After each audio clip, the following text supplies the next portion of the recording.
Many young men are under the impression that manhood is elevating themselves with their mouths void of anything behind it. And you couldn't be more wrong. They confuse the idea of peacocking, which is, I believe, is quite a masculine trait. People think that if you're truly secure, you don't want a nice car, you don't want a fancy watch. I disagree. I think since the beginning of human time, men have always peacocked. We've always shown our value with material things. It doesn't matter if we went to war and killed the enemy and took a feather from the enemy and put it in our hat. Doesn't matter if we chopped our enemy's heads off. Doesn't matter if we took a piece of gold and wore it around our neck that we stole from some village we raided. We've always been peacocking to a degree. We've always been showing the world that we're valuable and that we're successful and that we've done something important. And peacocking is very important, but men have got this confused and they think that they can just use their mouths to elevate themselves without any genuine substance behind it. And that's one of the largest mistakes, because that shows, one, insecurity, and two, when you're genuinely tested, and God will make sure that you are, you're going to fail. So it's very important you're not the kind of person who thinks, I understand I need to elevate myself as a man. I understand I need to be high status. I understand I need to be respected. I'm going to do that with a big mouth and no genuine capability to back that up. That's one of the biggest mistakes. In fact, it's extremely feminine. And God's going to test you if you keep running your mouth. God's going to test you. I really believe the reason we went to jail is because we became the most famous men in the world for our mental fortitude.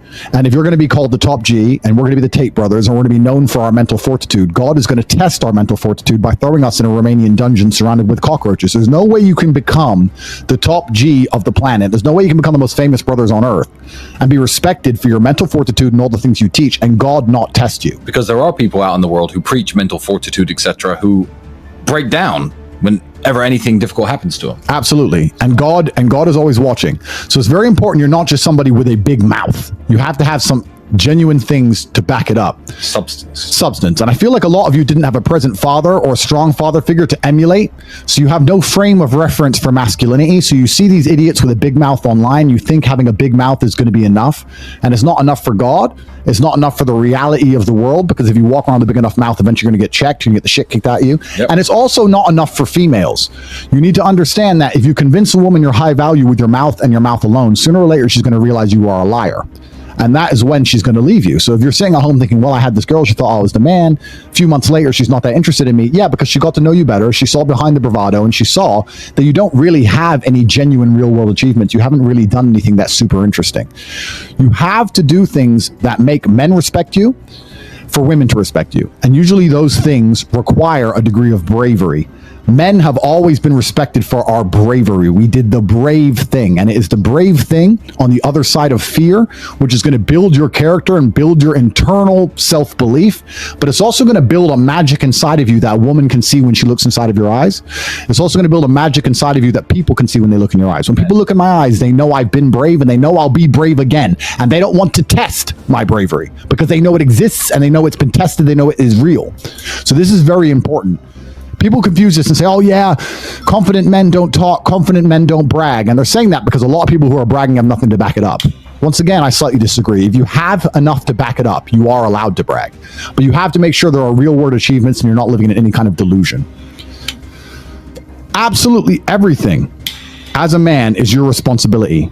It's your responsibility to become your best and brightest version of yourself. And you're not going to do that simply by talking it into existence. You need to live it into existence. You need to go out there and do things which are genuinely difficult, genuinely stressful, which are genuinely scary, so you can become the man you want to be. So you have to take responsibility for these things, and you have to seek them and choose and find the correct difficulties for you to overcome so you can build a character worth having. It's the information that you absorb and what you do with it that will ultimately mold and shape who you want to become. So every single one of you who is watching this, you're in the right place at the right time. We're going to give you some very important information today. I hope you implement it and you use it to the best version of yourself. But it's also very important that you create the world you live in. You create your reality. You create the information you absorb, and you're not sitting there absorbing garbage from loudmouth idiots or matrix programming that's designed to keep you inside of the slave mind. You have to be very careful with the things you consume. So I want you to think at home, before we read the super chats, which we're about to do, I want you to think, besides your loud mouth, what do you have that make people know you're truly a man? What do you have? I can name some things, right? People walk in my house, they can see, okay, I'm financially successful. They look at my body, they know I'm motivated, disciplined, I'm extremely strong. They look at my world title belts, they know I can fight. They look at the woman on my arm, they know that I am worthy of respect because she treats me with absolute respect. They look at my network, they see that men treat me with absolute respect. I don't have to open my mouth and people can instantly look at me and go, okay, he has X, Y, and Z. If you couldn't talk, you put on a t-shirt, you put on some jeans, and you can't talk, and you're walking around the world. When people look at you, why do they see you as a high-value man? Do you have anything you project? Do you project true bravery? Do you project true confidence? Or do you need to talk to try and convince people of these things? They say confidence is quiet. It can also be very loud, but you don't want to live in a delusion. That's the first thing. So I want every single person here who's actually taking notes to think, if I can't talk, how am I judged? If I can't speak, what do people think of me? How am I projecting my value to the world if I can't say a word? I want to give testament to the city of the future. There's only one city on the planet that has its priorities in order, which is the city we are currently indulging and enjoying, Dubai. True. I actually truly believe that within this cyclical, I truly believe within the cyclical nature of empires that it's the time for the Middle East to shine and to thrive. I think one of the key words across the next 10 years is going to be energy. The Middle East is certainly full of it. And when it comes to things like safety, security, avoiding the influence of the devil, the Middle East have a whole bunch of things going for them. And I really truly believe that not just the United Arab Emirates, but also countries like Kuwait, Qatar, Bahrain, Saudi Arabia. I believe it's going to be a fantastic time for the Middle East as a whole, but that is obviously going to be spearheaded by the UAE and Dubai as a whole. This is truly a city which cannot be paralleled by basically any metric by any other civilized city on earth. If you're looking for safety, if you're looking for security, if you're looking for things to do, if you're looking for luxury, if you're looking for a safe place to invest, if you're looking for a place which is forward thinking, if you're looking for a place full of people where you can do business, you can network, you can do important, interesting things, looking for a secure place to raise a family, it doesn't matter what metric you are looking at, Dubai is basically unbeatable in the modern world. You know what it reminds me of?